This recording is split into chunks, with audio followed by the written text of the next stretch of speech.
Bienvenidos nuevamente a la plataforma de la Universidad Rural de Guatemala. A los señores estudiantes que se encuentran realizando sus estudios de preparación para privados y posteriormente acto de graduación de abogados y notarios. Mi nombre es Josué Domingo Reyes Pelicoso, soy abogado y notario, y quiero agradecer a la Universidad Rural por haberme invitado a participar en estas conferencias, tratando de generalizar algunos temas que son importantes para la preparación de los estudiantes. El día de hoy vamos a platicar un momento relacionado a la autoría y participación en el delito. Tenemos algunos inconvenientes para poder abordar estos temas en la vía práctica, por lo tanto hoy vamos a hacer unas reflexiones sencillas para poder distinguir cuándo se es autor y cuándo se es partícipe. En la práctica forense hablamos de autoría y participación, pero hay que discriminar cada una de ellas para poder darle a cada uno el rubro que merece y en consecuencia establecer los roles que estos hayan suscitado en la ejecución de un acto denominado como delito. Entonces, la doctrina tiene autores y partícipes, y nuestro Código Penal lo subdivide entre autores y cómplices. Si me hacen el favor de ubicarse en su artículo 35 del Código Penal para poder llevar la lectura, vamos a establecer en esta misma qué son los autores. Y para poder entender qué es un autor, nos valemos de la teoría del dominio del hecho, que como elemento subjetivo tiene el dolo o la voluntariedad de causar un mal, un daño o una lesión al bien jurídico tutelado, selectivamente como ese bien o derecho que el Estado está protegiendo en forma preferencial para poder guardar la paz social. Entonces la teoría del dominio del hecho tiene que ver con aquella posibilidad que tiene el individuo de poder manejar la decisión de ejecutar o no una acción. Decimos que autor es la persona a quien se le puede imputar un hecho como suyo, no como un acto al azar, sino como un acto de decisión personal en la que él ha querido ejecutarlo, poniendo todos los medios para poder realizar el fin de este acto. Y le precede también el principio de accesoriedad o la teoría de accesoriedad en la ejecución del hecho a aquellas personas que no tienen ese dominio directo, que no pueden decidir, pero que de alguna forma participan en la ejecución del hecho, y entonces la doctrina los ubica en la calidad de participantes.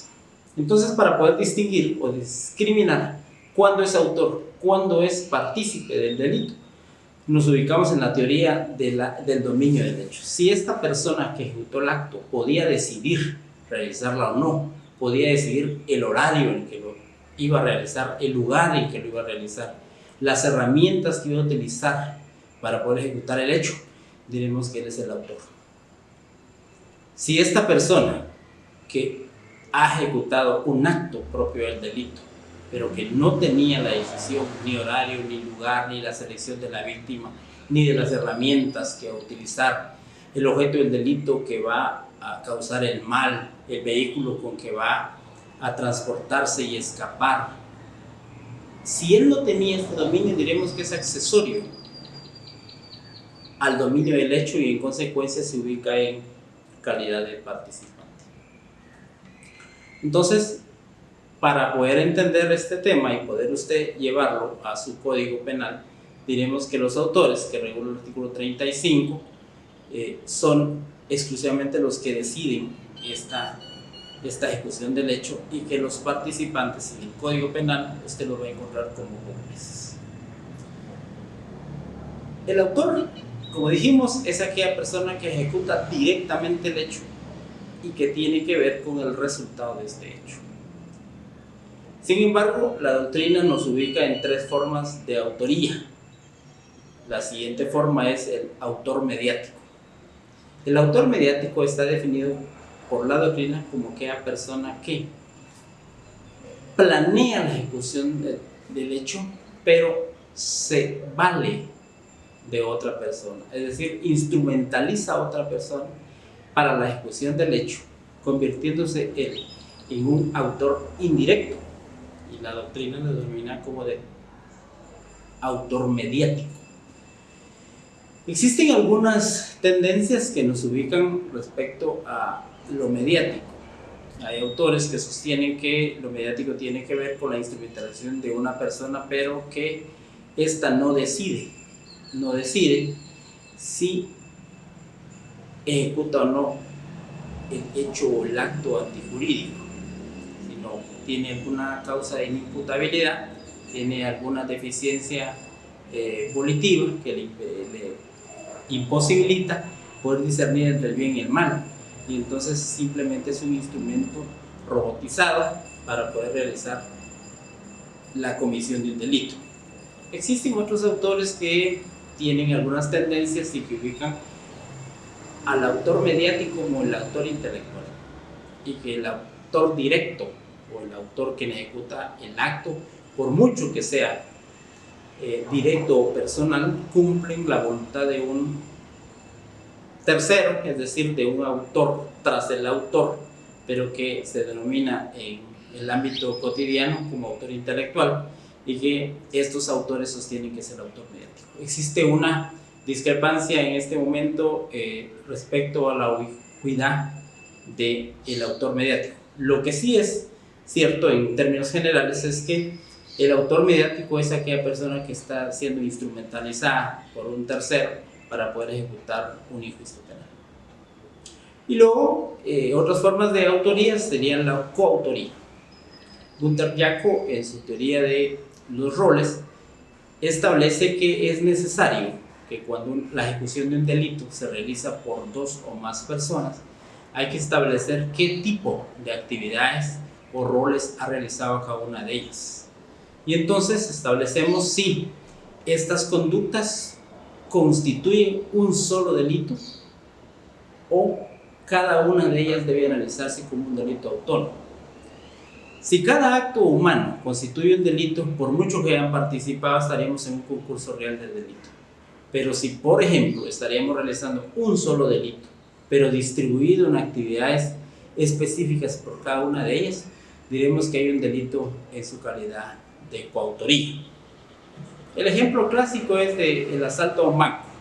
Hay una persona que está destinada a neutralizar los dispositivos de seguridad del banco, otra persona que está destinada a conducir el vehículo para el escape respectivo, otras personas que van a extraer el dinero de la bóveda para poder llevarse el botín. Es decir, existe un delito de robo agravado en su totalidad, pero con distintos partícipes, divididos en roles específicos. Entonces, esto nos lleva a la coautoría. Insisto, el delito, cuando hay dominio del hecho, se divide en tres categorías que definen al autor: el autor directo o material, el autor mediático y la coautoría, respectivamente. Y entonces el participante, ¿qué hace el participante en el delito? Bueno, el participante es aquel que de alguna forma colabora en la ejecución del delito, pero que no tiene dominio del hecho. Y la doctrina nos ubica en cuatro formas de participación. La primera es la inducción, aquella persona que invita, que seduce al sujeto pasivo para que realice un delito contra sí mismo, es un inductor. Y solamente puede ser calificado como inductor una vez que esté establecido en el tipo penal respectivo, porque la sola seducción sin la prohibición injusta en el tipo penal pues no constituye delito. Un ejemplo claro sería la inducción al suicidio. Esta persona que invita a la persona a autosuicidarse, es decir, a realizar un acto ilícito en contra de su humanidad, siendo en contra de él un acto lícito. La otra forma de participación es la animación o el aliento. la cooperación, la presencia en la ejecución del previamente concertado, del delito previamente concertado. Los contenidos teóricos que hemos estado analizando respecto a la autoría y la participación los vamos a analizar desde el punto de vista normativo, para cuyo efecto les invito a que se ubiquen en el artículo 36 del Código Penal y vamos a leer algunas líneas que nos establecen la normatividad respecto a los autores. Son autores quienes tomen parte directa en la ejecución de los actos propios del delito. Esta es la típica definición del autor, lo más puro que puede tener nuestro código. Sin embargo, el inciso 2 dice quienes fuercen o induzcan indirectamente a otro a ejecutarlo. En este caso estaríamos en una forma de participación. Algunos tratadistas dicen que la forma de forzar o inducir viene siendo la autoría mediática. La doctrina nos ubica en este momento a las formas de participación del delito. La tercera dice quienes cooperen, es una forma de participación y no directamente de autoría según la doctrina. Y el cuarto, quienes habiendo concertado con otro para la ejecución de un delito estén presentes en el momento de su consumación. Siempre que no tengan el dominio del hecho, por mucho que nuestra normativa lo establezca como autores, teórica y técnicamente son partícipes. Sin embargo, existe una contradicción de carácter práctico en este momento, toda vez que la doctrina son líneas teóricas que nos sirven para poder comprender los institutos jurídicos, pero la normativa es de cumplimiento imperativo y en consecuencia, no obstante esa contradicción, nos quedamos con el aspecto legal respecto a los autores. El artículo 37 establece, son cómplices quienes animaren o alentaren a otro en la resolución de cometer un delito. Son formas de participación, están exactamente bien definidas y me parece que están apegadas a la doctrina y a la ley. Inciso 2, quienes prometen su apoyo y su cooperación para después de cometer el delito, y así sucesivamente nos encontramos con otros presupuestos normativos que nos pueden ayudar a comprender la dinámica de estos dos temas, autoría y participación.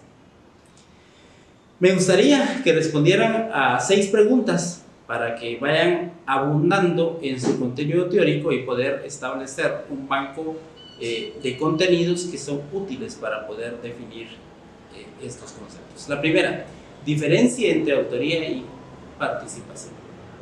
Diferéncielos usted. ¿Cuándo es autor y cuándo es partícipe? ¿En qué consiste la teoría del dominio del hecho en el tema de autoría y participación? ¿En qué consiste la teoría de la accesoriedad en el tema de autoría y participación? Defina qué es el autor, defina qué es coautoría y defina el autor mediático. Es un gusto y un placer poder dirigirme a ustedes, esperando que haya colaborado en su formación profesional. Muchas gracias.